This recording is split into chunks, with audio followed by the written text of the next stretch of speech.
Assalamualaikum warahmatullahi wabarakatuh.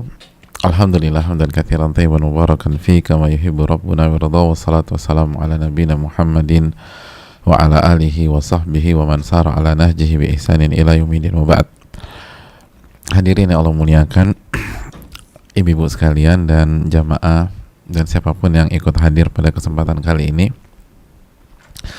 di kajian muslimah, namun yang muslim pun boleh ikut mendengar tentu saja.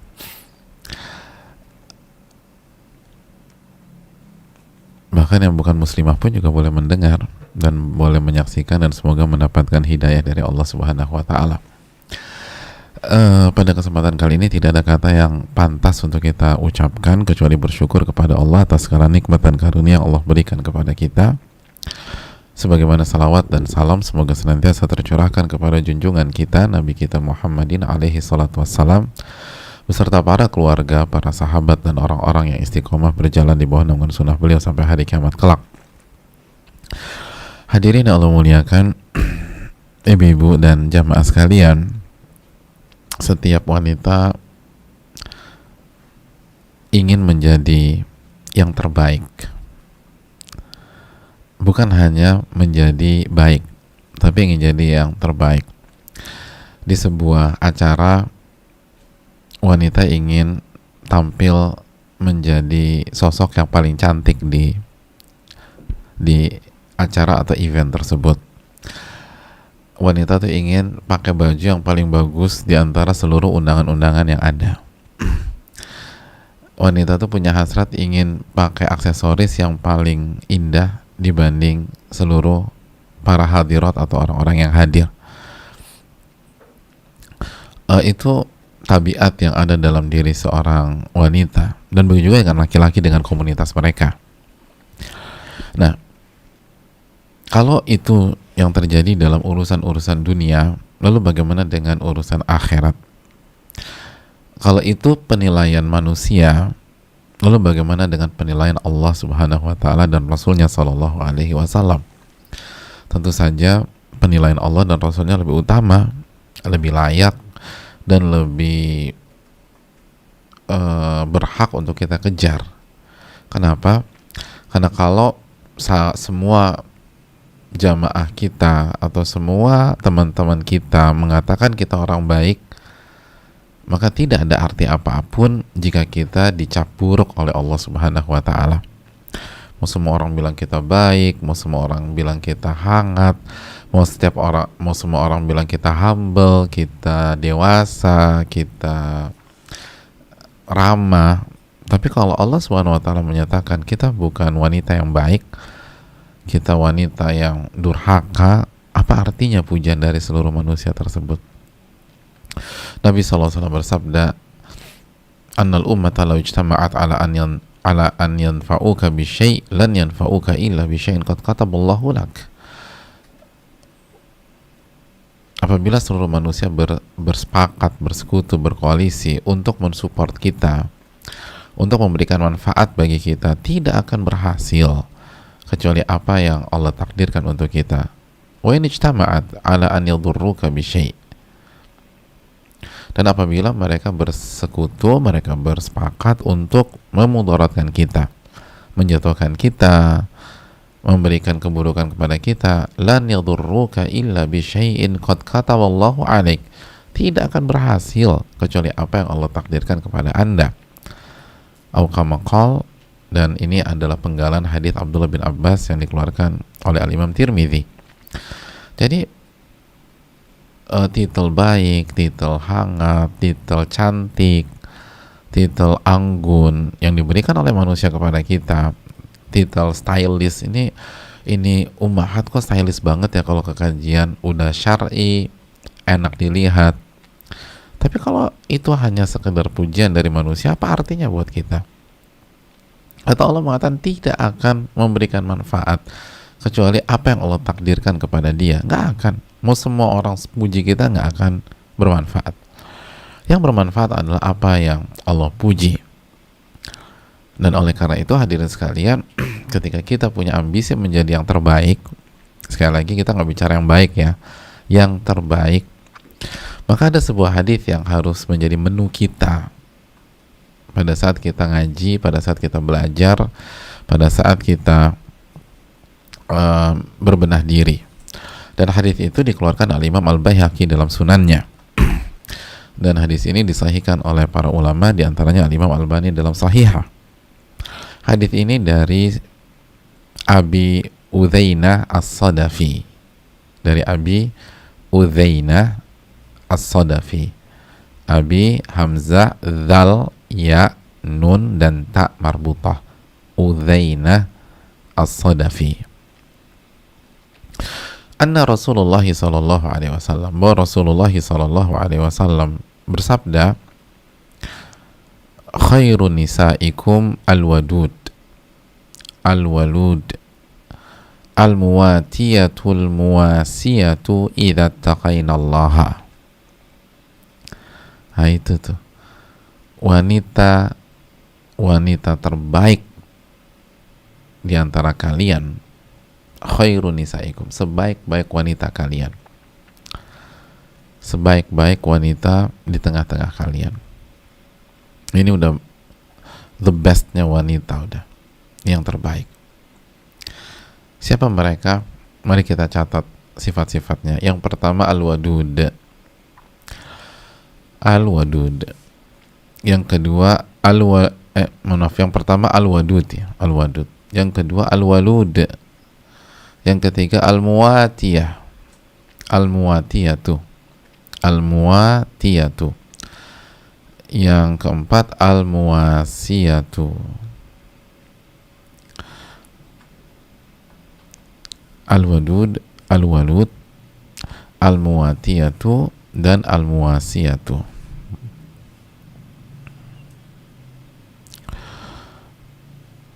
Hadirin Allah muliakan,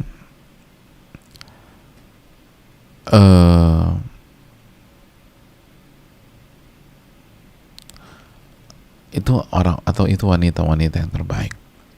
Idza taqainallah, jika yang memiliki sifat-sifat di atas itu bertakwa kepada Allah Subhanahu wa taala.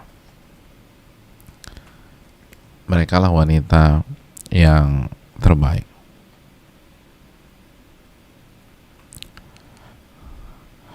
Ya. Kita berhentikan sampai penggalan di sini. Hadisnya masih ada kelanjutannya. Nanti kita lanjutkan. Kita berhenti dulu sampai di sini. Hadirin Allah muliakan.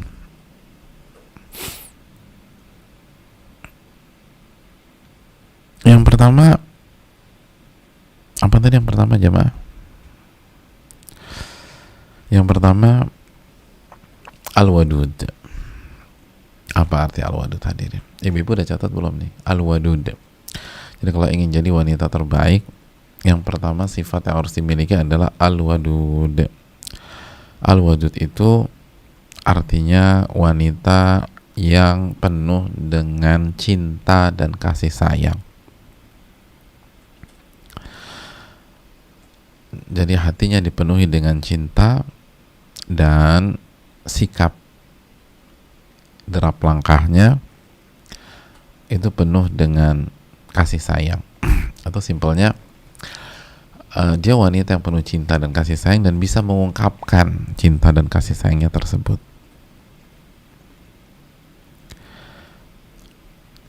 Sekali lagi catat baik-baik, ini wanita terbaik loh. Sifatnya pertama, hatinya penuh dengan cinta, penuh dengan kasih sayang, dan dia bisa mengungkapkan dengan kata-kata, bisa mengungkapkan dengan sikap, dengan gestur, dengan cara bicara. Lalu kata para ulama, wa ahaqqun nasi bidzalika zauj, dan pihak atau sosok yang paling berhak mendapatkan cintanya wanita tersebut adalah suaminya. Jadi wa ahaqqun nasi bidzalika zauj, suaminya. antuhsina tawadduda ilai. Terus apa yang harus dilakukan wanita tersebut? Ya bisa mengungkapkan cintanya kepada suaminya. Wa antaksiba masyairahu, dan dia bisa mendapatkan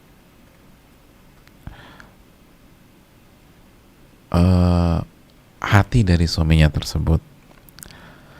Jadi dia bisa mendapatkan perhatian, wa atifatahu, perhatian dan kasih sayang dan cinta suaminya, bi kalimatihal latifah. Kok bisa dapat perhatian suaminya, dapat kasih sayang suaminya? Karena kalimat-kalimatnya yang lembut, kata para ulama. Wa alfadhihal adaba, dan artikulasi kata, pemilihan kalimat dan lafaz yang indah yang dia pilih. Wa husni tawaddudiha lahu fi muamalatiha lahu wa fi madhariha wa hayatiha. Lalu sikapnya kepada suaminya dalam berinteraksi dan penampilan, gestur, itu benar-benar ditujukan kepada suaminya. Diulang ya, ini bukan kata saya hanya menjelaskan ucapan dari para ulama seperti Asy-Syaikh Abdul Razak bin Abdul Muhsin Al-Abbad.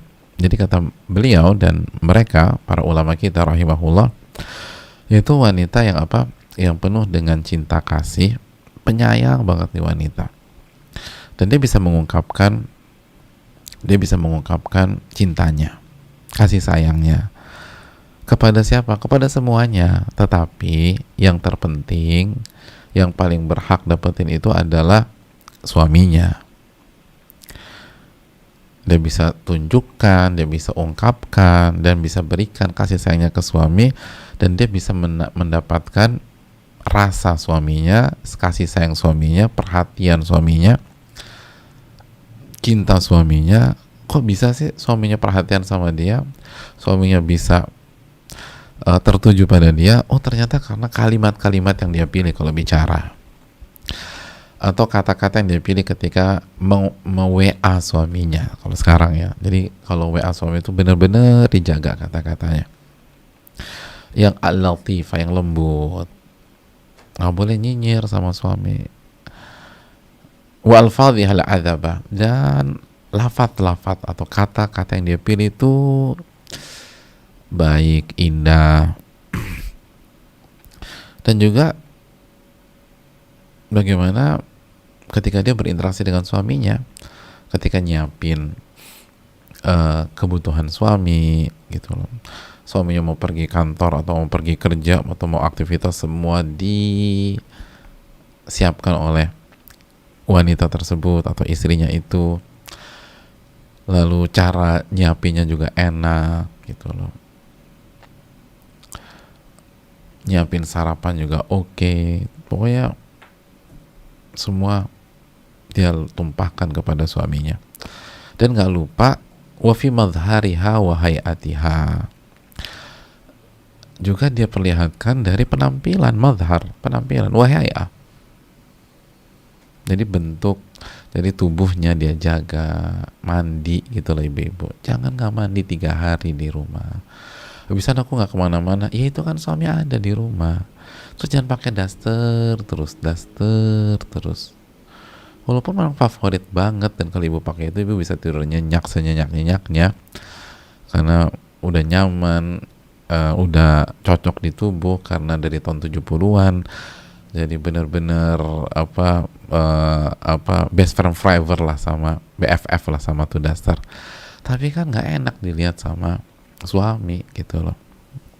Jadi sekali lagi ibu sekalian, penampilan tuh penting gitu. Jadi kalau mau jadi wanita terbaik tuh penampilan di rumah dijaga, makan tuh dijaga gitu loh, olahraga juga penting, olahraga tuh penting, dirawat itu tubuh gitu loh.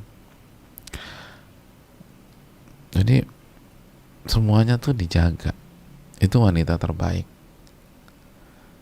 lisan, sikap, penampilan. Nah, ibu-ibu bermain di 3 itu. Lisan ibu-ibu ngadepin suami, jangan ngebully suami, jangan nyindir suami, jangan nyinggung suami, cari bahasa-bahasa yang luar biasa, bahasa-bahasa indah yang menunjukkan rasa sayang kita kepada suami. Ini masih berkaitan dengan rasa sayang ya, rasa cinta ya. Jadi pilih kata-kata, kalimat-kalimat yang benar-benar suami tuh yakin bahwa kita tuh sangat mencintai dia. Lalu taksibu masyairah, kita curi perasaannya gitu loh. Kita dapatkan perasaan, perhatiannya, dan atifah. Itu tugas wanita, tugas istri maksud saya. Dan sikapnya, cara bangunin suami kalau tidur gitu loh, bangunin suami ketika qiyamul lail atau di waktu subuh, itu harus ada seninya ibu sekalian. Jadi harus lembut, jangan didorong-dorong tubuh suami, rambutnya dijambak-jambak biar dia bangun qiyamul lail. Janganlah ibu-ibu sekalian. Disiram pakai air panas, ya Allah, udah disiram air panas lagi, habisan Ustadz nggak bangun-bangun. Aku tuh sebel, daripada aku marah-marah aku siram aja gitu loh. Alhamdulillah efektif Pak Ustadz. Kok bisa? Ya kan 90 derajat Pak Ustadz, 10 menit 10 derajat lagi 100 derajat tuh air. Ya bangunlah suami, tapi habis itu sumpah serapah. Jadi hadirin yang Allah muliakan, ini yang harus dilakukan. Suami mau pergi, kaos kaki suami dicek, sepatu suami itu disemir kalau misalnya itu kulit, kalau nggak dicuci gitu loh. Jangan sekali lagi jangan sampai kaos kaki nggak diganti-ganti udah 3 minggu gitu loh. Jangan sampai sepatu nggak kinclong padahal dia punya istri, jadi dijaga gitu. Pakaian jangan sampai kusut ketika keluar, disetrikain, dipakaikan gitu. Pokoknya diservis lah suami kalau mau jadi yang terbaik. Enak kan ibu-ibu sekalian? Oh ini mah cewek banget lah. Jadi kalau ibu-ibu gagal nih keterlaluan sebenarnya. Bayangkan jadi wanita terbaik, ibu-ibu nggak harus tes TOEFL. Coba kalau ada tes TOEFL, kan repot. Ini tinggal sayangin suami, terus kalimatnya yang diperindah, diperhalus, terus ada kontak kan, harus ada touchy-nya, disentuh suaminya, dibelai suaminya, dipijitin suaminya, gitu loh, diusap, dielus, gitu loh jamaah sekalian. Begitu. Jadi semua dilakukan. Suami pulang larut malam dipijitin, gitu loh. Tawarin mau pakai minyak atau nggak pakai, gitu jamaah sekalian. Gitu loh. Dan nggak usah nunggu gitu loh, kita inisiatif. Jangan tunggu diminta. Kita ini berinteraksi dengan Allah Subhanahu Wa Taala. Jangan tunggu diminta. Dan suami pulang ditungguin gitu. Kecuali kalau beliau minta, tolong pokoknya kamu tidur aja, aku akan pulang malam karena kita banyak PR besok, udah tidur. Tapi kalau nggak ada request seperti itu, coba tungguin. Kalau nggak bisa standby dari awal, ya udah pakai strategi tidur dulu, baru begitu beliau pulang kita sudah standby. Gitu ya. Gitu loh. WA-nya yang bagus gitu lah. Kita nih sering ibu-ibu sekalian, semua teman-teman kita kalau kita WA kita mulai assalamualaikum warahmatullahi wabarakatuh, kecuali suami kita. Semua dibilang assalamualaikum kecuali suami kita. Kalimat pertamanya udah lagi di mana? Subhanallah, lagi di mana lagi? Itu kalau nggak pakai tanda seru. Belum lagi kalau pakai tanda seru 7 lagi dikasih tanda seru. Lo gimana ini mau jadi wanita terbaik? Harusnya Suami yang paling berhak dapat assalamualaikum warahmatullahi wabarakatuh. Assalamualaikum warahmatullahi wabarakatuh, gitu hadirin.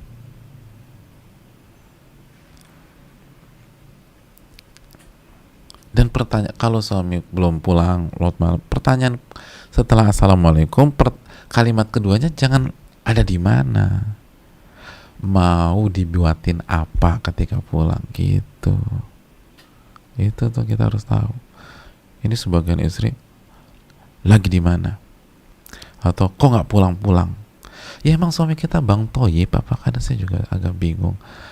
Jangan pakai mazhabnya Bang Toyib, jamaah sekalian.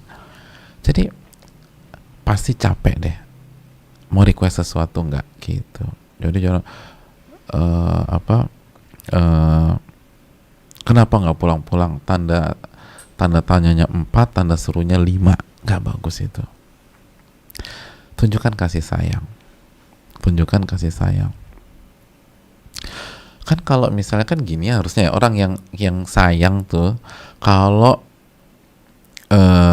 terpisah itu akan menimbulkan rasa apa? Rasa kangen kan, rasa rindu kan. Ya udah, ungkapkan. Kalau suami pulang malam tuh rasa kangen dan rasa rindu. Kenapa rasa marah yang keluar? Kenapa pertanyaan-pertanyaan tajam yang keluar? Enggak, rasa kangen, rasa rindu, gitulah jemaah. Ya, itu yang dilakukan nih ibu sekalian. Jadi sebaik-baik wanita itu apa? Al-wadud, yang penuh rasa cinta, penuh rasa sayang, dan dia bisa ungkapin, gitu loh. Dia bisa ungkapkan. Itu penting. Itu yang harus ditanamkan. Ada ungkapan rasa kasih sayang kita ke suami kita. Kalimat harus diatur, sikap harus bagus, dan penampilan harus menyenangkan. Itu tuh istri solehah dan istri terbaik. Penampilan harus menyenangkan. Jelas ini jamaah sekalian. Kita lanjutkan. Fatawaddudu yakunu bil kalam, wa yakunu bil hay'ah, wa yakunu bil madhar, wa yakunu bil amali, wa yakunu bil khuluq. Catat kesimpulannya nih, kita ikat nih. Jadi untuk mendapatkan gelar al-wadud, gitu ya, al-wadud, maka yang harus dimaksimalkan bagi ibu-ibu dan wanita, yang pertama kalam, cara bicara, kalimat yang dipilih harus kalimat dan kata-kata yang menunjukkan rasa cinta dan kasih sayang. Intonasi,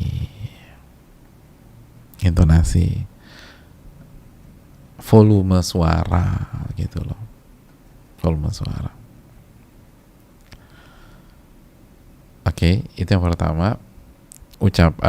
Kalam, ucapan, kalimat, dan pembicaraan.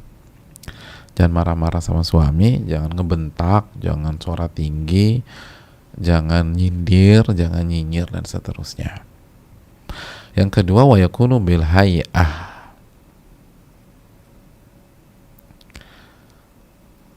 dari bentuk, gitu loh, dari tubuh, gitu. Tubuh dijaga.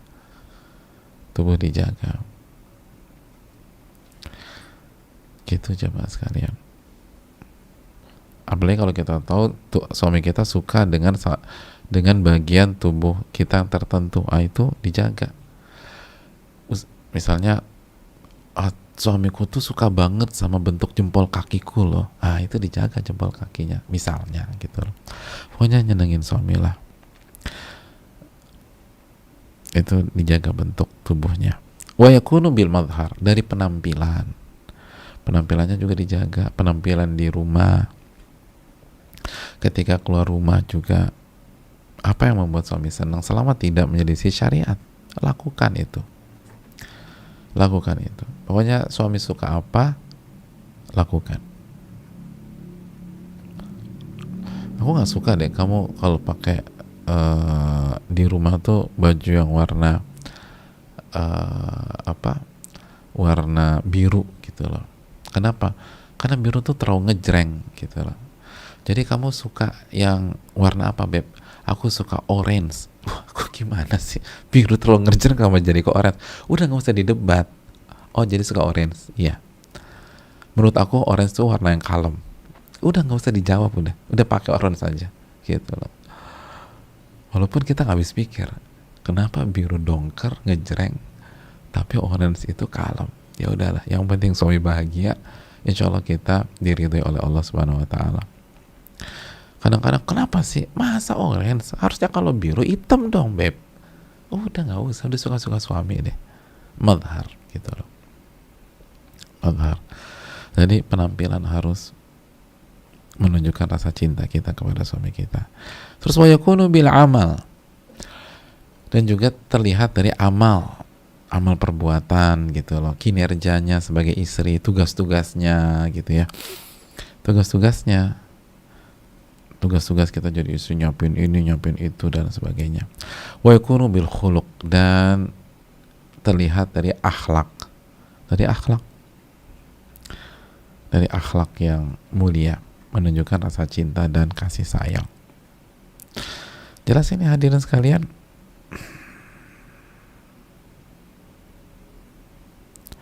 Ya, kita lanjutkan. Itu yang pertama. Ingat, bagi yang merasa, aduh kayaknya aku bisa nih masuk jadi istri yang terbaik, aku tuh kayaknya ada bakat-bakat kayak gitu, dipertahankan, diasah lebih maksimal lagi gitu lah. Kalau bagi ibu-ibu yang merasa, aduh kok semuanya nggak ada di aku ya, udah kalimat aku kasar sama suami, tajam lagi, suka ngetawain, suka nyindir, suka nyinyir, terus juga penampilan juga suka-suka aku gitu loh. Justru aku tuntut suamiku terima aku apa adanya gitu loh. Kan kamu udah bilang dulu terima aku apa adanya, ya udah terima aja lah kayak begini. Terus malas-malasan juga kinerja sebagai istri. Nah, nggak ada kata terlambat, insya Allah. Minta pertolongan sama Allah, lalu berubah insya Allah. Dan disitulah pentingnya belajar, pentingnya nuntut ilmu, biar ada perubahan. Jangan pernah berkecil hati, jangan pernah minder, jangan pernah putus asa. Mari kita berubah. Fungsi belajar itu memperbaiki. Fungsi belajar itu yang awalnya tidak soleh jadi soleh. Jadi itu yang perlu kita camkan bersama-sama. Pokoknya optimis terus, minta pertolongan sama Allah, tawakal kepada Allah, udah bismillah kita coba. Memang susah, yang biasanya suara tinggi terus agak kasar atau suka nyindir jadi halus banget, terus dijaga jangan sampai buat suami tersinggung. Itu butuh pengorbanan, itu bukan 1-2 hari tuh, tapi insya Allah kalau kita jujur, Allah akan wujudkan cita-cita kita gitu kan. Masih ingat hadis dalam Riyadhus Shalihin, intas dukillah yasduka, jika Anda jujur sama Allah, Allah akan wujudkan cita-cita Anda. Yang berikutnya jamaah sekalian, al-walud. Nah, sifat seperti apakah al-walud ini? Al-walud, mari kita baca. Kathiratul injab. Walud itu subur dan banyak melahirkan, jadi punya banyak anak.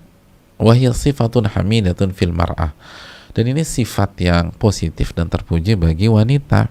Wahya min khairin nisa, dan ini menjadikan wanita menjadi sebaik-baik wanita, dan hampir semua pihak mengakui itu gitu loh. Makanya bahkan seringkali di beberapa komunitas atau di beberapa pihak seringkali kurang objektif juga dan kurang adil juga ke wanita. Begitu begitu ada masalah yang langsung disalahkan wanitanya, belum tentu juga. Bisa jadi pihak suami yang bermasalah. Peluang seperti itu tetap ada. Tapi intinya bahwa ini adalah sifat yang bagus bagi wanita atau kelebihan yang positif bagi wanita. Tapi belum selesai keterangan ulama. Mari kita simak keterangan Syekh Abdul Razak bin Abdul Muhsin Al-Abbad hafizahullah. Wa idza kanatil mar'atu mubtalatan bi'illatin aw maradin fahadha amrun la yadurruha. Dan apabila seorang wanita diuji dengan penyakit atau dengan kendala, mungkin dengan impotensi gitu loh, maka ini tidak la yadurruha, ini nggak mengganggu dia kok. Ini tidak membuat peluangnya menjadi wanita terbaik itu hilang atau sirna. Masya Allah para ulama ya. Jadi nggak usah minder nih yang belum punya anak atau yang tidak punya anak dan hampir dipastikan nggak akan punya anak. Jangan minder, jangan sedih. Kalau seorang wanita diuji dengan sakit atau ada kendala sehingga dia tidak bisa melahirkan, atau ada yang belum punya anak tapi rahimnya udah diangkat, la yadurruha, itu tidak mengganggu dia, li'annahu laisa amran qassarat fihi aw sa'at hiya fil ikhlali bihi.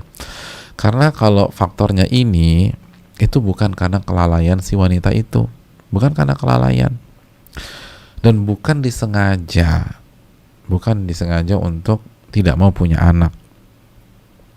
Fala yuhasibuhallahu ala dhalik, maka Allah tidak akan menghisapnya pada hari kiamat. Allah nggak akan menghisap. Wala yadurruha dhalik, dan tidak akan merugikan dan mengganggu dia. Wala yatanafa dhalika ma'salahiha, dan tidak menghilangkan atau mengurangi kesolehan dan kebaikan wanita itu. Jadi tidak akan mengganggu dan menghilangkan atau mengurangi kualitas kesolehan wanita tersebut. Adapun in kanat hiya waludan walakinnaha tamna'ul aulada wa taqta'ul injaba wa tas'a fi qat'ihi fahadha fihi dararun 'alaiha. Adapun apabila dia adalah wanita yang Allah berikan kesuburan, jadi dia adalah wanita yang Allah berikan kesuburan, tapi dianya yang tidak mau anak-anak, dia cegah, dia nggak mau hamil, bahkan dia putus itu kelahiran, dan dia berusaha menggugurkan atau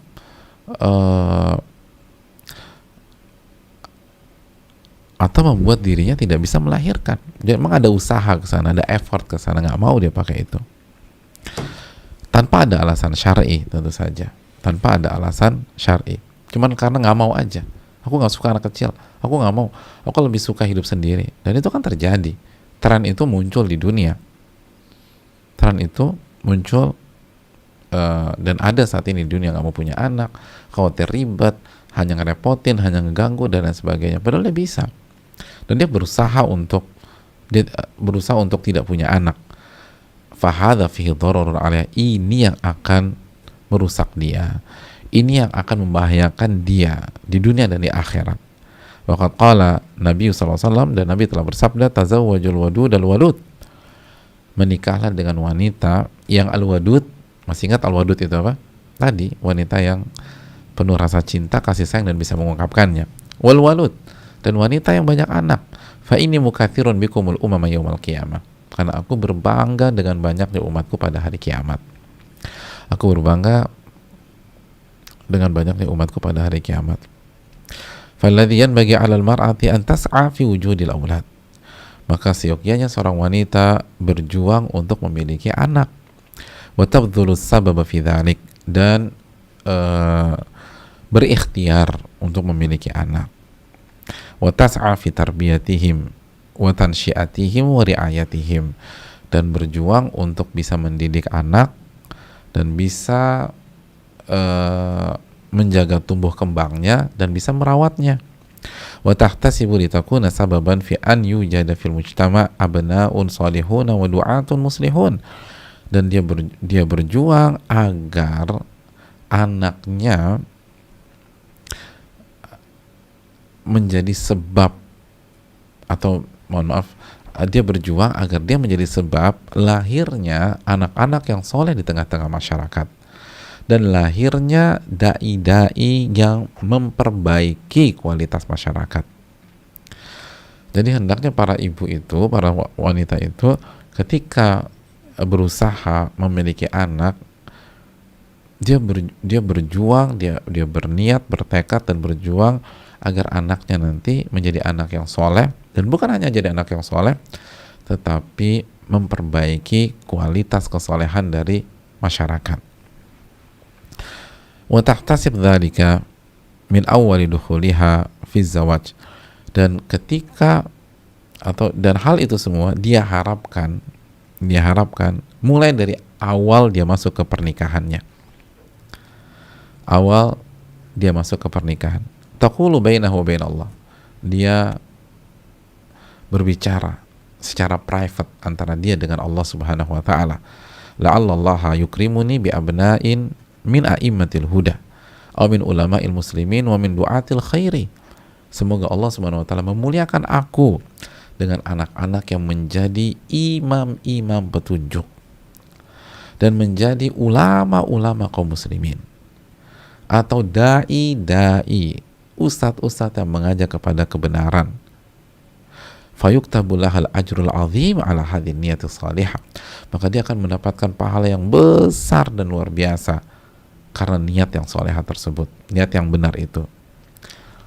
Dan wa ma yatba'uha minal inayah wa ri'ayah, dan dia akan dapat pahala dari seluruh yang dia perjuangkan, seluruh apa yang dia lakukan untuk merawat dan mendidik anak-anak tersebut. Jadi ibu sekalian dan para akhwat, jadi dari awal itu pada saat kita menikah nih, kita udah punya niat. Niatnya apa? Kita bicara private dengan Allah, munajat kepada Allah, berkhalwat dengan Allah. Ya Allah, semoga Engkau muliakan aku dengan anak-anak yang insya Allah akan menjadi imam-imam kebaikan, imam-imam petunjuk, pemimpin-pemimpin yang mendapatkan petunjuk. Semoga anak-anakku ada yang jadi ulama gitu loh. Semoga anakku ada yang jadi dai atau jadi ustadz gitu loh. Semoga anakku ini bermanfaat. Nah itu, coba kita ingat-ingat dulu waktu kita nikah punya niat begitu nggak? Gitu. Makanya sebagian orang anaknya jadi bandar, na'udzubillah min dzalik. Anaknya mabok, na'udzubillah min dzalik. Ketika dicek nggak ada niat seperti itu ketika nikah. Udah normal aja. Kalaupun punya anak, pengennya anak yang lucu-lucu. Udah dapat lucu, tapi lucu sampai berapa tahun sih? Udah. Aku tuh dari awal tuh pengen anak yang pinter-pinter. Dapat anak yang pinter-pinter. Tapi habis sudah dewasa, ninggalin ibunya, dan ninggalin keluarganya. Dapat anak pinter. Udah lupa udah sama orang tua. Dan kata para ulama, ini seharusnya ini dari awal nikah gitu. Dari awal nikah. Dari awal berhubungan misalnya udah niat pokoknya semoga dapat anak kayak begini. Semoga dapat anak seperti ini. Itu hadirin Allah muliakan. Dan lihat, cita-cita tuh yang tinggi, semoga anakku itu menjadi salah satu imam-imam petunjuk, ulama-ulama, dai-dai dan ustadz-ustadz gitu. Jadi jangan niat itu rendah. Ya pokoknya aku mah terserah anakku aja, aku terima anakku apa adanya. Ya jangan. Cita-cita itu yang tinggi. Innallaha yuhibbul ma'aliyal umur. Nabi SAW mengatakan Allah itu suka dengan hal-hal yang tinggi, hal-hal yang besar gitu ya. Jadi intinya kalau Allah tidak takdirkan kita punya anak, rahim kita bermasalah, atau kita misalnya kita laki-laki tidak bisa berjuang sehingga terjadi pembuahan, maka itu tidak ada masalah, tidak ada masalah. Bukankah Aisyah radhiyallahu taala anha juga tidak punya anak? Dan bukankah istri-istri Nabi SAW selain Khadijah juga tidak punya anak dari Nabi SAW? Tapi bagi yang tidak ada kendala sama sekali, bagi yang semuanya bagus dan dia nggak punya anak gara-gara dia,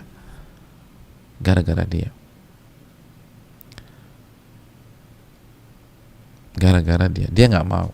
Beda kalau bukan karena kita, bisa jadi kita bagus, pasangan kita nggak bagus, atau kita bagus dan pasangan kita nggak ada masalah, pasangan kita nggak ada masalah, tapi nggak cocok aja gitu loh. Akhirnya kan ada macam-macam ya teori ya, dan saya nggak mau bicara panjang lebar karena ini bukan fak dan ekspertis saya. Tapi intinya bisa jadi couple itu suami istri nggak ada masalah, tapi begitu prosesnya ada kendala, itu sangat mungkin terjadi. Kali itu nggak ada masalah. Yang ada masalah faktor yang membuat dia nggak punya anak gara-gara perbuatannya sendiri. Dia nggak mau, dia berusaha, dan lain sebagainya. Itu yang memupus kesempatan dia menjadi wanita terbaik, bahkan wanita baik bisa jadi. Gitu. Karena Nabi bangga banget nih. Bayangkan Nabi katakan, karena aku berbangga dengan banyaknya umatku pada hari kiamat. Aku senang loh kalau umatku banyak. Masa kita nggak ingin buat Nabi bangga, jamaah? Mau buat Nabi bangga pakai apa lagi gitu lah. Kalau kita pikir-pikir, pakai tahajud, ya aduh, tahajud kita pas-pasan. Pakai bacaan Quran, aduh, baca Quran kita masih salah-salah. Ya udah, dari anak deh. Tapi fight bener-bener. Dan itu tadi jangan hanya berusaha punya anak aja. Tadi kata para ulama berusaha mendidik, mengawal tumbuh kembangnya, merawat mereka, dan seterusnya. Wallahu ta'ala alam bisawab. Ya. Dan kita berharap kita punya andil dalam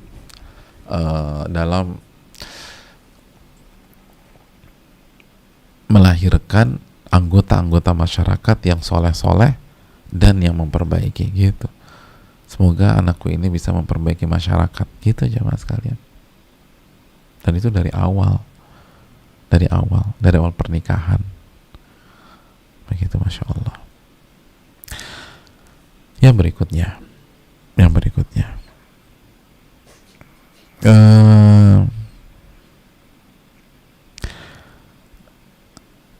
Al-Muwatiyah.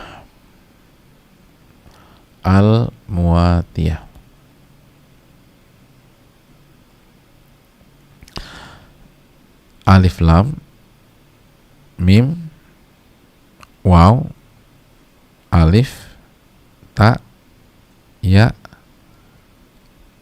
dan ta marbutah.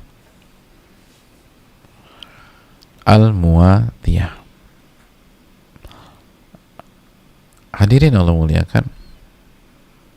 Jadi alif lam mim waw alif ta ya dan ta marbutah. Bisa dilihat di layar. Jadi setelah khairun nisaikum al-wadud al-muwatiyah, itu al-muwatiyah dan al-muwasiyah. Nanti al-muwatiyah dulu. Alif lam mim waw alif ta ya dan ta marbutah, al-muwatiyah. Nah, siapa sih sosok al-muwatiyah ini? Aku kok baru dengar nih Pak Ustadz. Nah, kita jelaskan keterangan para ulama kita. Siapa tuh al-muwatiyah? Al-muwatiyah adalah wanita yang tidak kasar, laisat faddah wala ghalidhah, gitu. Yang lisan dan sikapnya tidak kasar, yang lisan dan sikapnya tidak keras. Nah, itu. Jadi wanita yang sikap dan lisannya tidak kasar, tidak keras. wa bal hiya muwatiyatun tasma'u wa tuti'. Tapi catat baik-baik ya. Jadi muwatiyah itu kesehariannya itu hobinya mendengar, lalu abis mendengar taat, nurut gitu.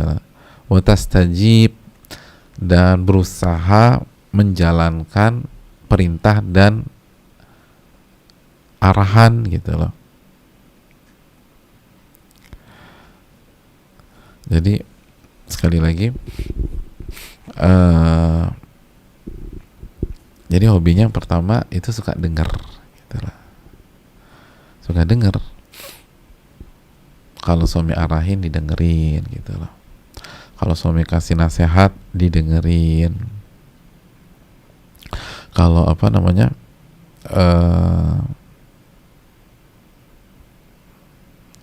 suami cerita tuh didengerin, suami cerita. Pokoknya suami bicara tuh didengerin sama dia, didengerin aja gitu loh. Jadi hadirin Allah muliakan, hobinya tuh ngedengerin. Kalau ngobrol atau cerita jadi pendengar yang baik. Kalau itu arahan, itu perintah, itu nasihat, didengarkan dengan seksama. Hadirin Allah muliakan,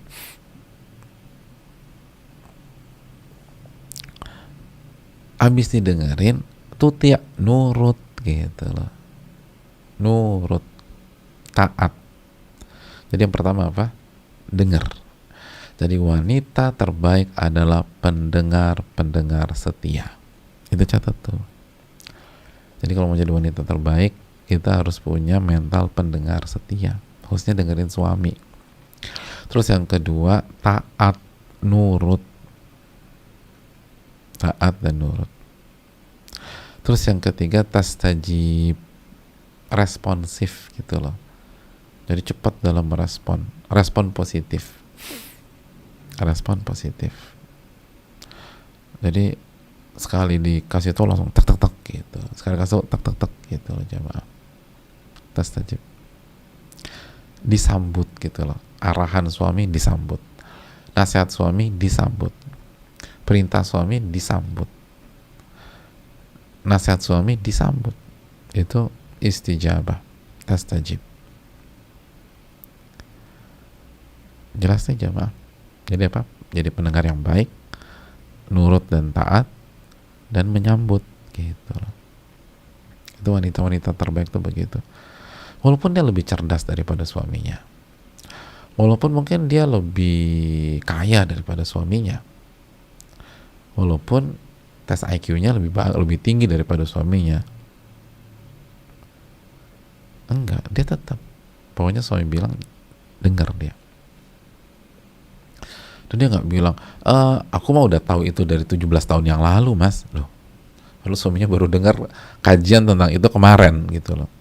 Dia baru dengar kajian tentang itu kemarin. Tahu nggak, kemarin tuh aku dengar ustadz bla bla bla. Oh ya, aku pikir ada apa mas, aku mau udah denger di daurah remaja 17 tahun yang lalu.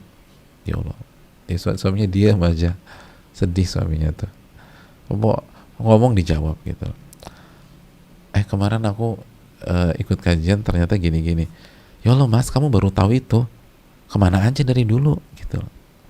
Nyebelin gak sih kalau istri bilang begitu? Jadi pokoknya dijawab segala macam. Jadi pendengar setia. Oh iya ya, oh masya Allah. Dan walaupun mungkin kita udah tahu, tetap aja apa responnya tuh kayak baru tahu gitu loh, kalau suami ngomong. Masih ingat ucapan Atha bin Abi Robah? Atha tuh kalau ketemu anak muda, pernah ketemu anak muda cerita aja tentang sebuah hal, tentang urusan atau masalah agama, atau tuh oh begitu ya, masya Allah, jazakallah khairan, memperlihatkan gestur dan mimik orang yang mendapatkan ilmu baru. Begitu anak mudanya pergi, kata Atta apa? Aku sudah tahu yang dia sampaikan sebelum dia lahir. Allahu Akbar. Sebelum dia lahir, saya udah tahu itu. Tapi itulah adab, itulah akhlak. Oh masya Allah. Oh ternyata gitu ya. Ya masya Allah, masya Allah. tahu nggak, tadi tuh khutbah Jumat ternyata khotibnya bilang ternyata menuntut ilmu itu wajib loh, yang kita udah ngaji udah 4 tahun yang lalu. Oh wajib ya? Iya wajib. Aku baru tahu gitu. Aku pikir yang wajib cuma sholat 5 waktu sama puasa Ramadan. Ini aku baru tahu nih menuntut ilmu wajib. Oh masya Allah ya, berarti kita harus menuntut ilmu ya Beb ya. Iya nih. Oh makasih banyak ya udah kasih nasihat ke aku. Gitu jamaah. Jadi itu muatiyah itu pendengar yang baik. Lalu itu taat deh, dibilangin AA, dibilangin BB, dibilangin CC. Udah jangan ngejawab deh. Dan direspon yang positif, direspon. Responsifnya bagus. Tastajib. Positif. Pokoknya ini cepat dan cepat tak gitu loh. Kalau bisa, apalagi kalau kita sudah nikah udah lama ya, itu nggak perlu ada instruksi lagi. Kita udah saling tahu. Oh, gestur suami aku begini, berarti dia lagi pengen ini nih. Udah tak gitu. Jadi istijabahnya tuh bagus. Apalagi kalau di tempat publik, kadang-kadang kan suami istri itu nggak bisa menyampaikan dengan bahasa verbal secara total, tapi cukup eye contact misalnya, atau ngelihat dan seterusnya. Misalnya mau pamitan, suami kita tuh udah kasih sign dengan matanya atau gesturnya, oh berarti ini harus pamit, langsung pamitan gitu loh. Kita lagi pamitan, suami kita udah kasih sign lagi, oh ini berarti pamitannya kelamaan. Kadang-kadang kan ibu-ibu kan pamitnya jam berapa, keluar gedungnya jam berapa, kan gitu nggak jelas gitu. Pamitnya dari jam 7:30 baru keluar ke parkiran jam 9:15. Subhanallah. Itu udah suami udah sebelah. Jadi jangan sampai suami pokoknya lihat, oh ini udah nggak nyaman, langsung pulang gitu lah. Langsung pulang. Tapi belum semuanya, udah pamitan di grup aja nanti, udah pulang. Kalau semuanya repot, di grup tuh ada 200 orang. Ini baru orang yang ke-7 gitu loh. Jadi masih banyak lagi orang yang ada. Udah nggak usah nanti suami udah nggak nyaman tuh. Udah kita pulang. Itu istijabah, muatiyah. Nah itu kalau mau jadi wanita terbaik itu cepat. Oh suami mau ini, suami mau itu. Itu jamaah sekalian. Jadi karena udah belahan jiwa, udah bertahun-tahun hidup bersama, udah harus tahu, udah nggak harus dijelaskan lagi. Oh suamiku mau ini. Atau misal kalau mau makan gitu, kita harus tahu. Oh kalau ke rumah makan ini suami sukanya favoritnya ini. Kalau ke rumah makan yang sana gitu, kalau misalnya ke warung makan Padang, suami pesan ini. Kalau ke Warsun pesannya ini gitu loh. Kalau ke restoran Sulawesi mesennya ini, gitulah. Kalau restoran Kalimantan mesennya ini, gitu udah tahu lah. Itu harus cepat tuh, istijabah. Gak perlu ngomong aja. Aku mau pesan, udah dipesenin Beb, gitu. So tahu. Kamu pesan apa aja? Ini. Oh kok tahu sih? Iya. Loh kok tahu? Kita nih udah 41 tahun nikah gitu loh. Saya udah tahu kamu tuh maunya apa. Oh iya benar. Masya Allah. Jadi itu muatiyah. Kita lanjutkan.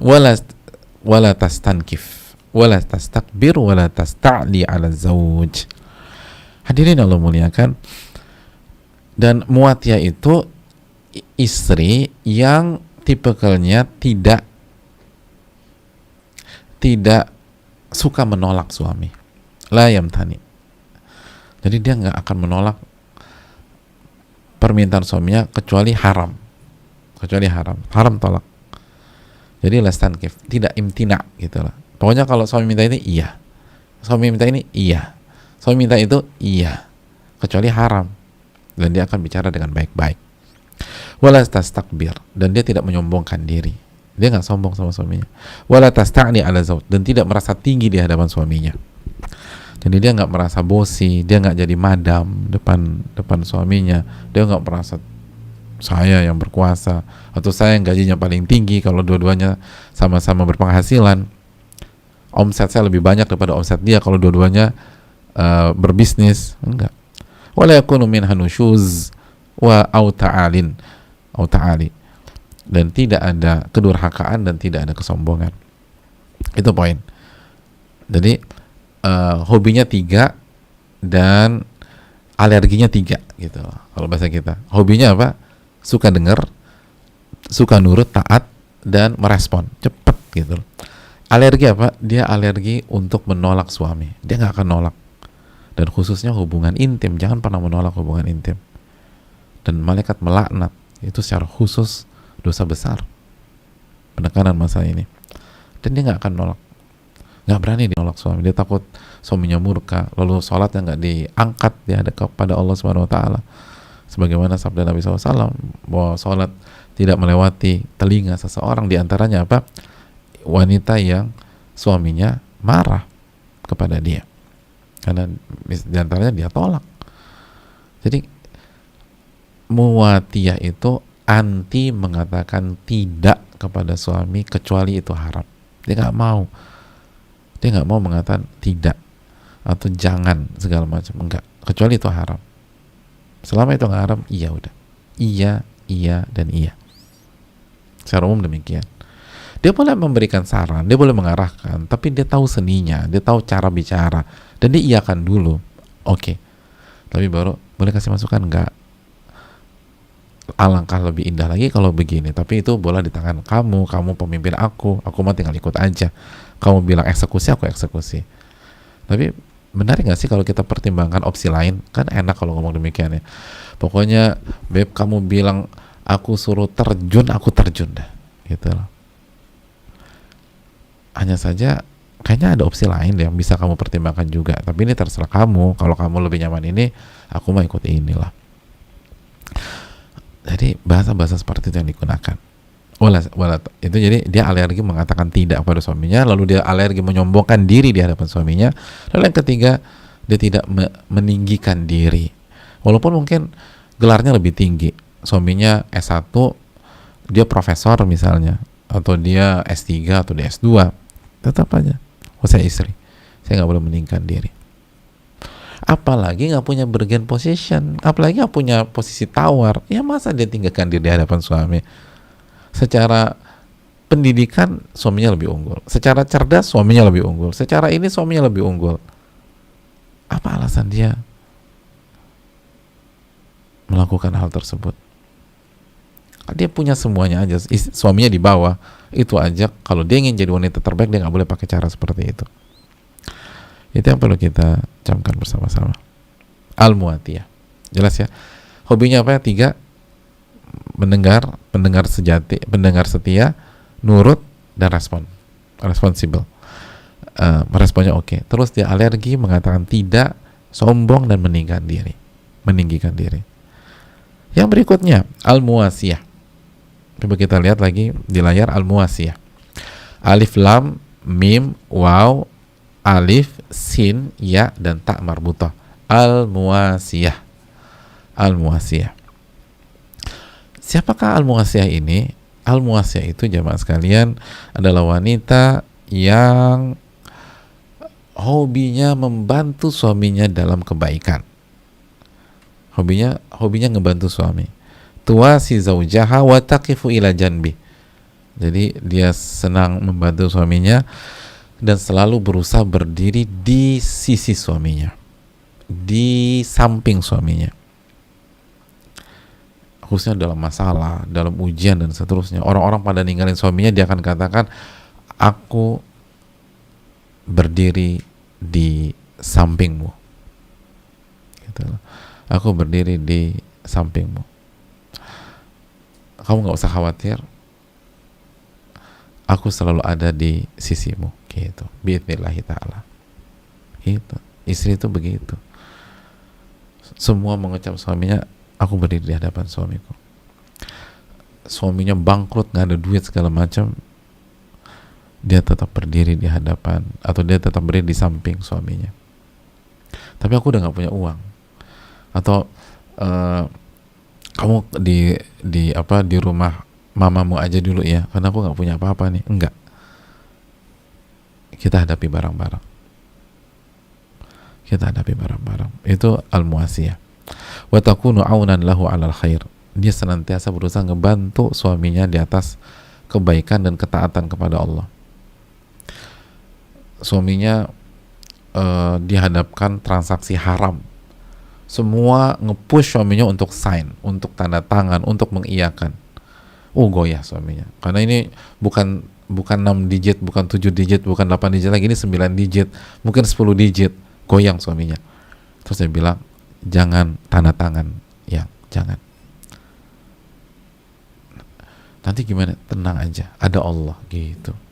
Maka jangan dulu kan istri-istri, dulu para ulama-ulama kita kan ketika suaminya berangkat beraktivitas, mereka lepas suaminya, dan salah satu mereka lepas suaminya bekerja atau beraktivitas, dan salah satu riwayat mengatakan, mereka katakan bahwa berangkatlah suamiku, kami sabar dengan perihnya himpitan dunia, tapi kami tidak akan sabar dengan pedihnya siksa pada hari kiamat. Jangan bawa harta kecuali yang halal ke rumah, walaupun kecil, walaupun 1 rupiah, walaupun 2 rupiah. Jangan bawa yang haram ke sini, kasih yang halal aja. Suami kan mantap gitu loh. Oh iya, tenang, istri saya nggak ada isu berarti, walaupun sedikit, yang penting halal. Itu istri zaman bahala tuh begitu. Jadi nggak nuntut apa-apa, tuntutannya cuman tolong kasih yang halal, tolong kasih halal. Insya Allah kita sabar dengan yang sedikit, kita sabar dengan perihnya rasa lapar, kita sabar dengan perihnya mungkin sakit mah karena terlambat makan, nggak ada uang. Tapi kita nggak akan sabar dengan perihnya api neraka, perihnya dibakar di jahanam. Tolong jangan buat kita seperti itu. Oleh karena itu, jamaah sekalian yang Allah muliakan, dia akan berdiri di samping suaminya agar suaminya di atas kebenaran, di atas ketaatan, dan nggak goyah. Dan dia ngebantu suaminya bahagia. Lihat, ini penting, catat, wa alama fihi sa'ada wal falah. Dan dia mensupport suaminya agar mendapatkan kebahagiaan dan keberuntungan. Jadi dia nggak egois, dia nggak berpikir dirinya sendiri. Dia akan berpikir, apa yang membuat suami saya senang ya, apa yang membuat suami saya bahagia, apa yang membuat suami saya itu merasakan kenyamanan, dan dia akan berikan itu. Dia akan bantu suaminya untuk bahagia, dia akan bantu suaminya untuk mendapatkan ketenangan, kesenangan, kenyamanan, walaupun dia harus mengorbankan dirinya sendiri, walaupun dia harus tahan egonya, dia harus korbankan ambisinya, tapi demi suaminya. Itu al-muwasiyah. Dia nggak egois, dia nggak kekanak-kanakan, dia nggak hobi nuntut hak, bahkan dia tanggalkan haknya demi suaminya, biar suaminya nggak pusing mikirin dia, biar suaminya nggak ada beban, biar suaminya bisa fokus ke yang lebih besar, dan seterusnya. Dia nggak mau waktu suaminya habis cuma buat ngurusin dia aja. Dia ingin memberikan sesuatu buat suaminya biar suaminya lebih maslahat, lebih manfaat, dan lain sebagainya. Itu al-muwasiyah. Apa yang membuat suami saya bahagia, saya akan support. Apa yang membuat suami saya senang, saya akan dukung. Tapi ngorbanin kamu loh mbak, nggak masalah. Semoga Allah tolong. Itu al-muwasiyah.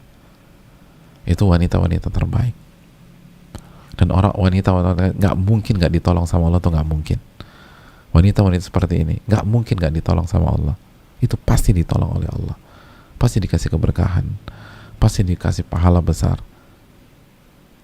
Jadi dia hobi menolong suaminya. Apa yang bisa saya lakukan, apa yang saya bisa korbankan, apa yang saya bisa perjuangkan untuk kebahagiaan suami saya dan kenyamanan suami saya, dan seterusnya. Dan Allah nggak akan zalim kok. Alam semesta ini punya Allah, ada yang punya. Ketika Allah lihat kita berkorban, Allah akan berikan. Kan wasbir, sabarlah, fa innallaha la yudhi'u ajral muhsinin. Allah nggak akan sia-siakan ganjaran orang-orang yang berbuat baik, kan begitu. Jadi Allah pasti akan ganti. Tapi begitulah wanita terbaik. Wanita terbaik tidak berpikir hak, tapi berpikir kewajiban. Dan bukan hanya sebatas kewajiban, dia berpikir apa yang bisa membuat suaminya bahagia, apa yang bisa membuat suaminya bahagia. Dan dia yakin Allah pasti akan mengganti. Allah berfirman sekali lagi dalam surat Hud ayat 115, wasbir fa innallaha la yudhi'u ajral muhsinin. Dan bersabarlah, maka Allah tidak akan menyia-nyiakan ganjaran orang-orang yang berbuat baik. Lalu ditutup dengan sebuah penutupan yang sangat indah. Idza taqainallah, jika wanita itu bertakwa kepada Allah. Jika wanita tersebut bertakwa kepada Allah, artinya apa? Artinya sifat-sifat di atas, al-wadud, al-walud, al-muwatiyah, al-muwasiyah, tidak akan bermanfaat, tidak akan mengangkat derajat seorang wanita jika orientasinya hanya dunia, jika orientasinya hanya cinta kepada suami sebatas cinta wanita kepada laki-laki.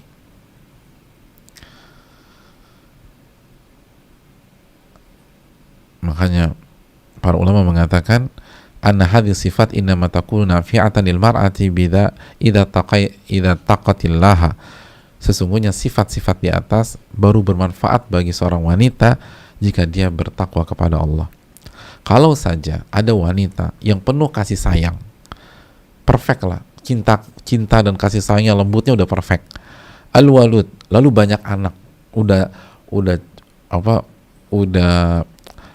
kalimatnya halus, hatinya penuh dengan cinta, kalimatnya juga halus, performanya Masya Allah, selalu tampil cantik bak bidadari di hadapan suami, lalu banyak anak gitu loh. Jadi penampilan cantik bak bidadari, anak 19 misalnya, Masya Allah, anak 19 penampilan tetap cantik. Muatiyah, pendengar yang baik, taat, responsif, nggak sombong, selalu tawadu di hadapan suami. Lalu muasiyah, selalu menolong suami. Wahia tatlubu bidzalika amra dunya laisat muttaqiyatan lillah. Tapi yang jadi masalah, wanita ini yang perfect tadi tuh, yang semua sifat ada, semata-mata mencari hal duniawi, dan dia tidak bertakwa kepada Allah. Dia nggak bertakwa kepada Allah. Lam tufidha bihadhihi sifat, tidak ada manfaatnya buat dia punya sifat-sifat di atas. Walam tanfa'ha, dan tidak ada manfaatnya.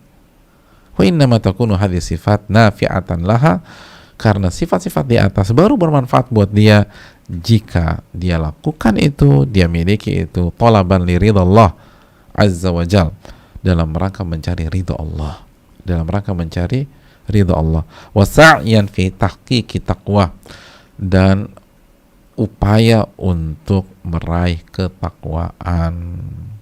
ketakwaan. Jadi mencari ridha Allah dan berusaha bertakwa. Nah, wanita bertakwa bukan hanya begini aja, dia akan jaga sholat, dia akan jaga tauhidnya, dan dia tidak mau melakukan kesyirikan, dia jaga busananya di luar rumah, dia jaga zikirnya, dia berusaha bertakwa kepada Allah. Jadi sifat-sifat di atas tidak ada manfaatnya jika hanya sebatas cinta wanita ke laki-laki, hanya untuk mendapatkan dunia, gak ada manfaatnya.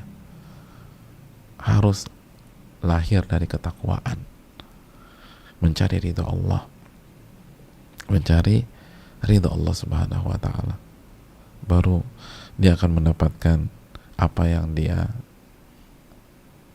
cita-citakan, wanita terbaik di sisi Allah subhanahu wa ta'ala. Begitu hadirin.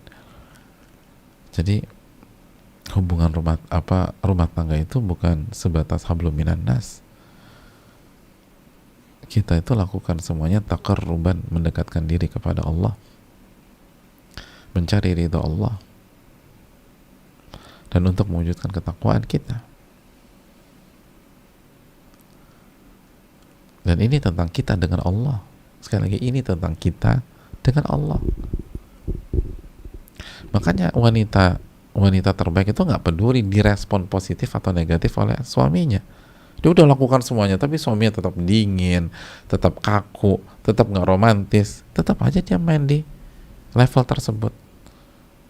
Karena sekali lagi ini tentang dia dengan Allah. Tujuannya adalah mencari ridho Allah, bukan mencari ridho suami semata. Betul, dia mencari ridho suami karena Allah ridho kepada dia jika suaminya ridho kepada dia. Unzuri aina anti minhu, lihatlah bagaimana suamimu menyikapimu, atau lihatlah suamimu dalam menilaimu, karena suamimu surga atau nerakamu. Tapi hanya sebatas cinta wanita ke laki-laki, tidak.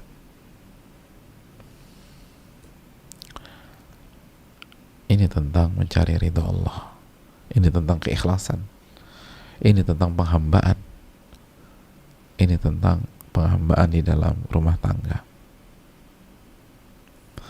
dan bagaimana kita meraih ketakwaan.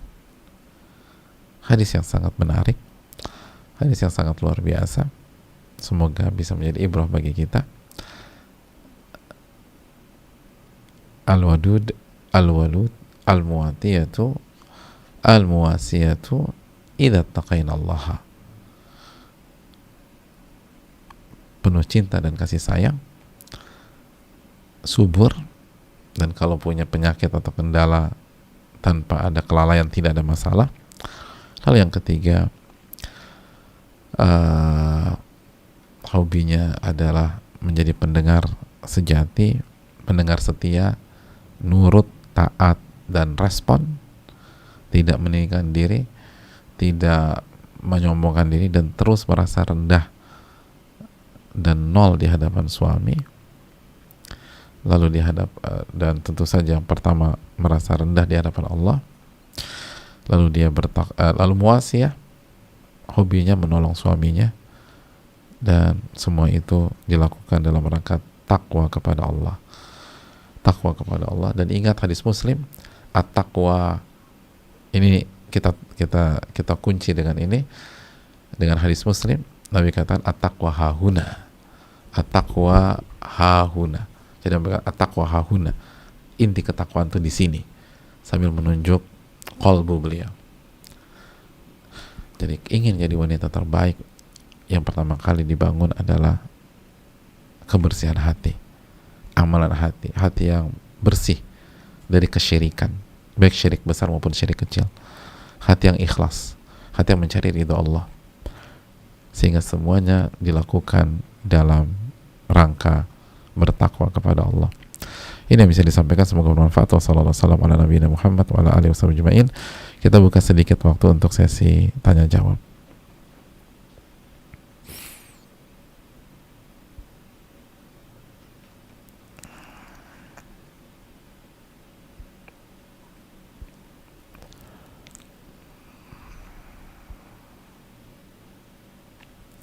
Assalamualaikum. Waalaikumsalam. Afwan, Ana ada pertanyaan. Apakah boleh Ana masih sering ingat kesalahan suami Ana setahun yang lalu? Suami pernah mencoba selingkuh. Ana masih sakit kalau mengingatnya, karena kalau pada saat itu Ana tidak marah, suami malah mau meneruskan hubungan yang serius dengan wanita itu. Ya, terima kasih atas pertanyaannya. Hadirin Allah muliakan, tujuan kita itu, atau perintah Allah kepada kita, bukan mengingat kesalahan orang. Perintah Allah kepada kita adalah memperbanyak zikrullah, mengingat Allah, bukan mengingat kesalahan orang, bukan mengingat kesalahan suami, bukan mengingat kesalahan istri, bukan mengingat kesalahan pasangan, tapi mengingat keindahan nama-nama dan sifat-sifat Allah dan kita. Alladzina yadhkuruna Allaha qiyaman wa qu'udan wa ala junubihim. Itu orang-orang yang senantiasa mengingat Allah dalam kondisi berdiri, dalam kondisi duduk, dan dalam kondisi berbaring. Jadi nggak ada perintah mengingat kesalahan pasangan. Akhirnya karena kita mengingat kesalahan pasangan, kita jadi sakit hati. Itulah ucapan Ibnul Aun, kata beliau, zikrun nasida, nginget manusia itu, nginget makhluk, dan kesalahan makhluk itu hanya jadi penyakit. Nah itu hanya jadi penyakit. Jadi kalau kita pengen penyakit ya udah banyak-banyak ingat aja deh. Kalau kita ingin sembuh, kita ingin sehat, kita ingin tenang, perbanyak ingat Allah Subhanahu wa taala. Wallahu taala bisawab. Jadi tutup buku aja, udah tutup.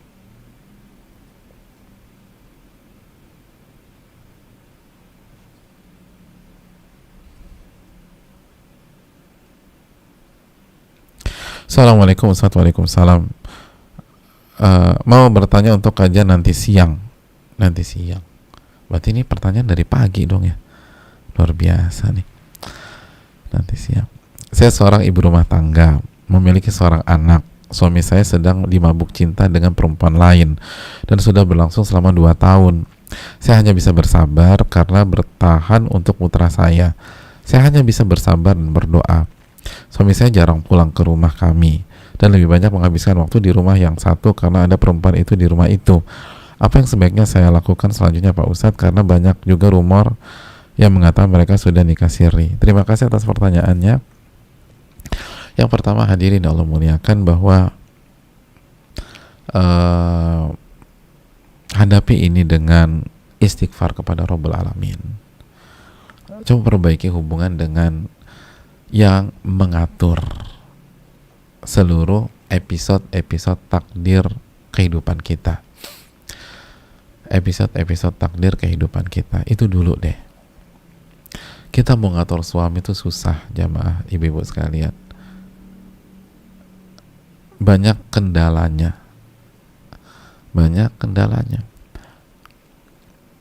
Kita jangankan ngatur suami, mau bicara sama suami, banyak ibu-ibu kesulitan. Ustadz, aku tuh pengen banget bicara serius tentang hal-hal serius dengan suami, tapi suami diajak ngomong serius tidur lah, main gadget lah, ngajak bercanda lah, nggak pernah bisa bicara serius, tuh kan? Tapi pertanyaannya, bisa nggak doa serius atau bermunajat kepada Allah, berkholat kepada Allah? Pernah nggak Allah bilang nggak punya waktu dengan kita? Nggak pernah. Tapi kenapa kita menyanyiakan hal itu? Hadirin Allah muliakan, jika kita tahu ada kendala di sebuah perusahaan, itu yang pertama kali, kalau bisa akses orang yang paling punya power di perusahaan tersebut. Walaupun kita punya masalah misalnya sama bagian personalia, oke, bagian personalia, tapi kalau kita punya akses ke big bossnya, itu semua clear. Jadi itu poinnya. Apalagi kalau kita jadi bawahannya, jadi kita punya masalah manajer personalnya, kita staffnya, aduh susah deh. Tapi kalau kita punya akses ke CEO, ke big boss, ke direktur, komisaris, enak hadirin. Susah nembus suami yang mungkin ada masalah, tuh sulit. Tapi coba kita minta sama Allah, perbaiki hubungan dengan Allah. Sebagai contoh ya, di pertanyaan ini semoga Allah jaga ibu yang bertanya. Saya hanya bisa bersabar karena bertahan untuk putra saya. Itu kan salah. Bersabar, saya hanya bisa bersabar dan hanya bertahan karena putra saya. Bersabar itu ibadah, jamaah sekalian. Dan persembahkan kepada Allah Subhanahu wa taala. Kita bersabar itu bukan untuk anak, bukan untuk buah hati. Kita bersabar karena perintah Allah Subhanahu wa taala. Makanya kan Allah berfirman dalam surat An-Nahl ayat 127, wasbir wa ma sabruka illa billah, dan bersabarlah wa ma sabruka illa billah, dan tidaklah kesabaranmu kecuali dengan pertolongan Allah Subhanahu wa taala.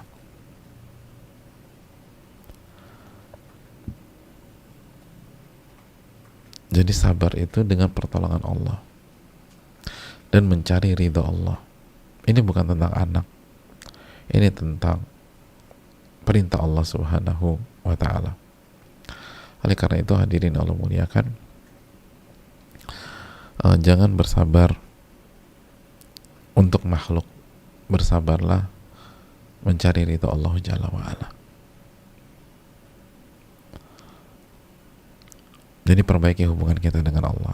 Terus yang kedua, setelah kita berusaha perbaiki hubungan kita dengan Allah, iman kita, cinta kita, jangan-jangan kita lebih cinta kepada makhluk daripada sama Allah Subhanahu wa ta'ala. Jangan, sebagaimana tadi yang tadi kita katakan, sabar itu dengan pertolongan Allah dipersembahkan kepada Allah. Lalu surat apa tadi? An-Nahl ayat 127. Ya, 127. Berikutnya jemaah sekalian, setelah kita perbaiki hubungan dengan Allah, baru coba kita bangun komunikasi dengan suami. Bangun komunikasi dengan suami dan bicara baik-baik. Dan apa saran Allah Subhanahu wa ta'ala kepada istri kalau ingin berdiskusi dengan suami yang berpotensi zalim sama dia? Tanggalkan hak kita untuk sementara waktu. Mengalah dulu. Sebagaimana yang Allah firmankan dalam surat An-Nisa ayat 128. Wa ini mura'atun khafat min ba'liha nusyuzan aw i'rada fala junaha 'alaihima an yusliha bainahuma sulha wa sulhu khair. Dan bagi wanita yang khawatir suaminya itu zalim atau berpaling dari dia, maka tidak ada masalah jika mereka duduk bersama-sama berbicara dan si istri itu untuk sementara waktu melepas haknya sampai kondisi benar-benar kondusif. Kok enak banget sih Ustadz, dia yang zalim, kita yang suruh ngalah. Loh, dalam kehidupan itu yang disuruh ngalah itu yang dewasa atau yang kekanak-kanakan? Ibu-ibu punya anak, yang paling tua sama yang paling kecil berantem, nah harus ada yang ngalah. Ibu-ibu suruh ngalah yang mana? Yang paling tua atau yang paling bungsu, yang paling kecil? Kaidahnya kita minta yang paling tua ngalah. Kenapa? Karena yang lebih matang, yang lebih dewasa. Nah, Allah minta istri ngalah untuk sementara waktu. Berarti ini merendahkan wanita atau mengangkat derajat wanita? Mengangkat derajat wanita. Itu tadi. Jadi itu yang perlu kita camkan. Coba bicara baik-baik dan rubah diri kita. Bisa jadi ada faktor kita kurang dalam melaksanakan tugas-tugas kita. Evaluasi diri, perbaiki. Ingat sabda Nabi SAW, tu'addunal haqqal ladzi 'alaikum wa tas'aluna Allah ladzi lakum. Kalian tunaikan kewajiban kalian kepada orang tersebut dan kalian minta hak kalian kepada Allah Subhanahu wa ta'ala. Wallahu ta'ala bisawab. Kita lanjutkan.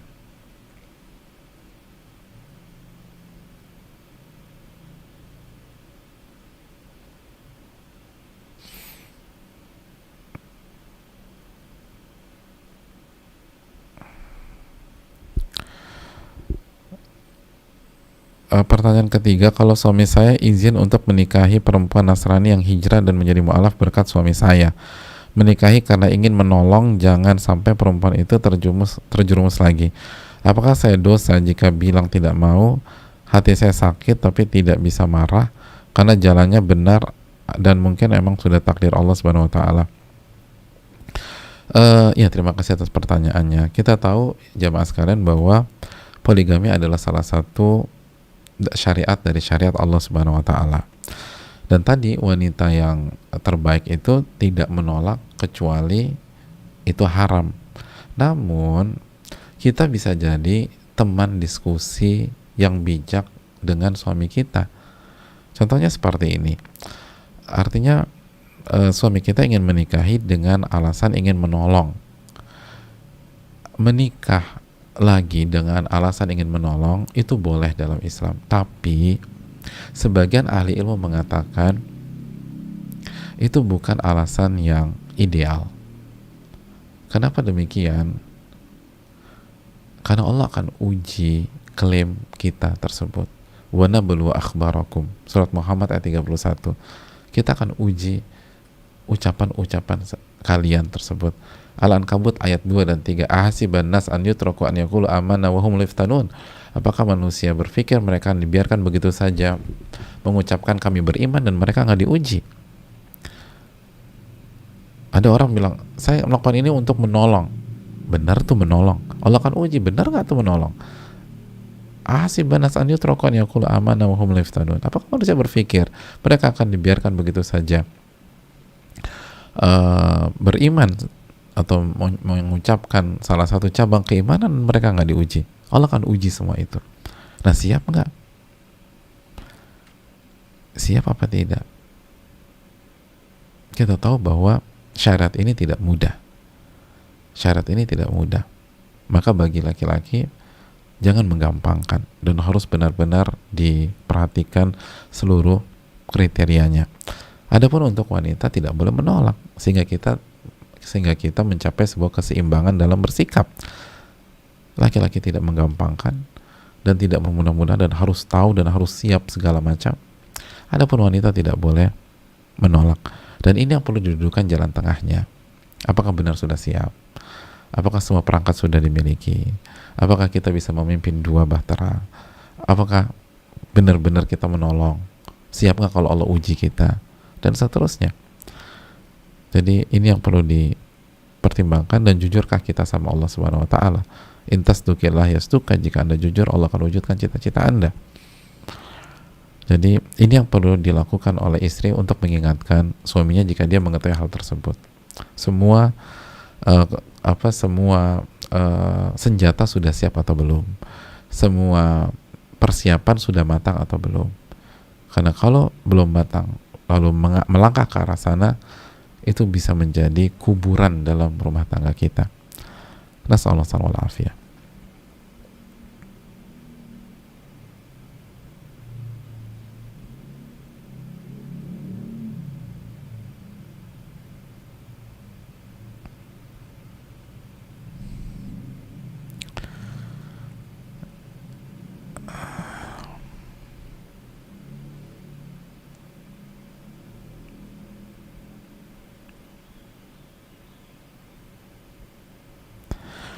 Assalamualaikum Ustaz. Waalaikumsalam. Izin bertanya,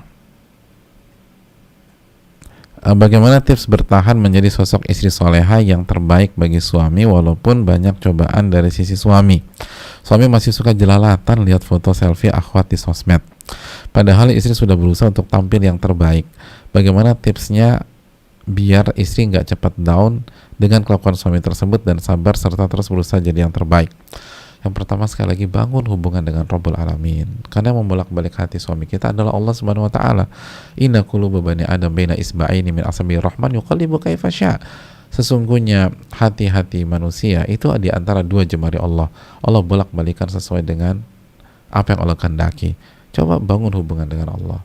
Minta biar Allah kasih hidayah buat suami kita. Doa, nangis di sepertiga malam terakhir agar Allah Subhanahu wa taala memberikan penjagaan bagi suami kita. Jadi bangun hubungan kita dengan Allah Subhanahu wa taala.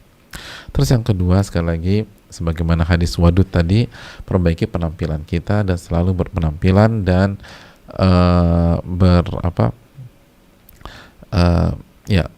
menjaga tubuh dan penampilan terbaik buat suami kita. Terus yang berikutnya, suami kita kalau bisa ngaji juga gitu loh. Kalau sudah ngaji, berarti yang harus dikuatkan adalah pengamalannya. Karena kondisi begini nggak bisa kecuali dengan muraqabatullah, merasa diawasi oleh Allah Subhanahu wa taala. Tauhidnya harus kuat, kalau nggak sulit sekali, apalagi media seperti sekarang ini. Jadi banyak doa. Lalu jika suami belum ngaji, kenalkan dia dengan Allah Subhanahu wa taala dengan cara yang baik. Dan kalau sudah ngaji, maka penekanannya adalah mengamalkan ilmu yang sudah dipelajari. Wallahu ta'ala a'lam bishawab.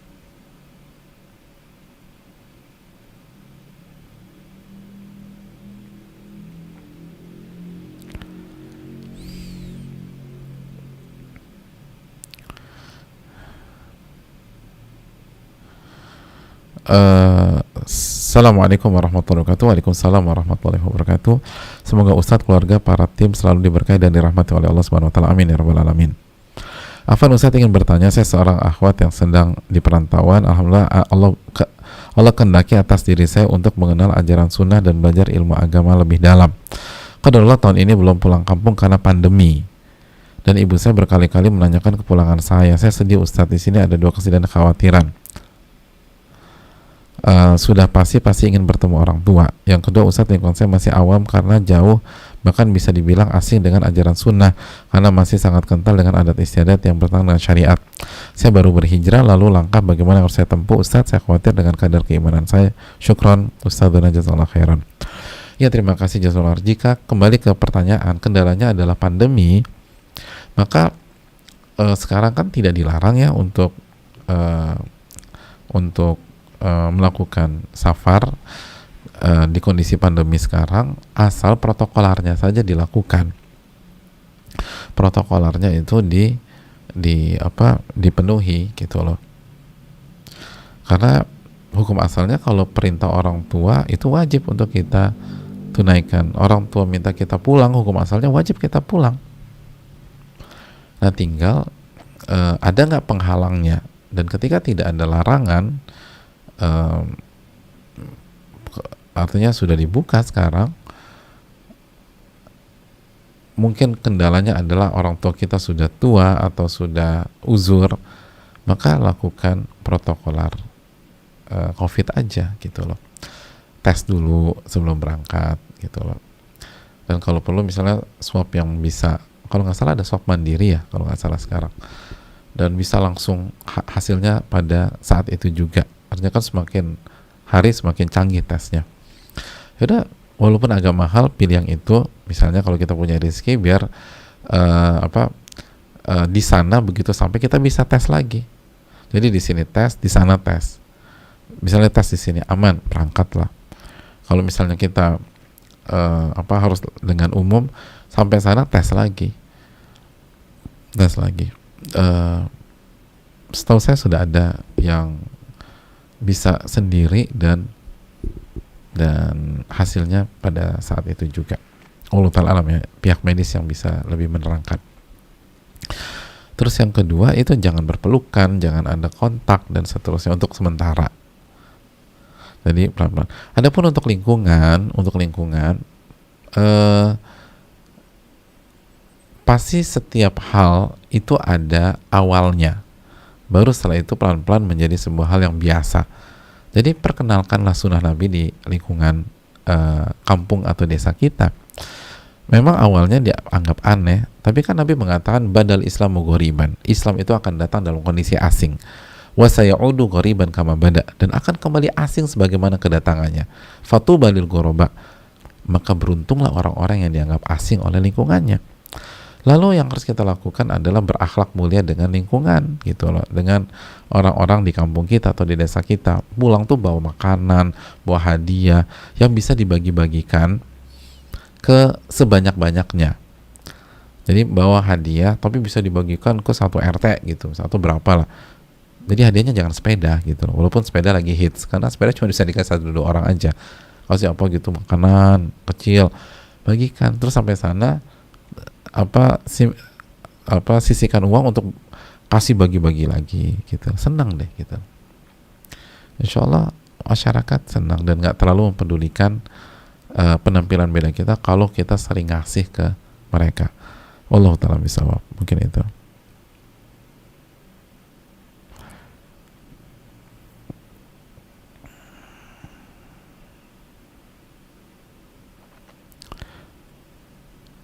Iya. Saya rasa cukup sampai di sini. Sudah jam 2.20. Terima kasih banyak atas atensi dan perhatian jemaah sekalian. Semoga bermanfaat, dan yang sedikit ini dan penuh kekurangan ini semoga bermanfaat bagi kita semua, khususnya bagi ibu-ibu, bagi wanita, atau apabila ada laki-laki, ada ikhwan, ada bapak-bapak yang menyaksikan, bisa bermanfaat buat istri mereka atau anak-anak perempuan mereka, dan untuk seluruh kaum muslimat. Semoga kita bisa jadi wanita yang terbaik dan memperbaiki kinerja kita dan performa kita sebagai wanita dan istri, dan semoga Allah menerima amal ibadah kita, memberikan kita ilmu yang bermanfaat dan bisa mengamalkan apa yang disampaikan dan apa yang dipelajari pada kesempatan kali ini. Subhanakallahumma wa bihamdika asyhadu an la ilaha illa anta astaghfiruka wa atubu ilaik. Assalamualaikum warahmatullahi wabarakatuh.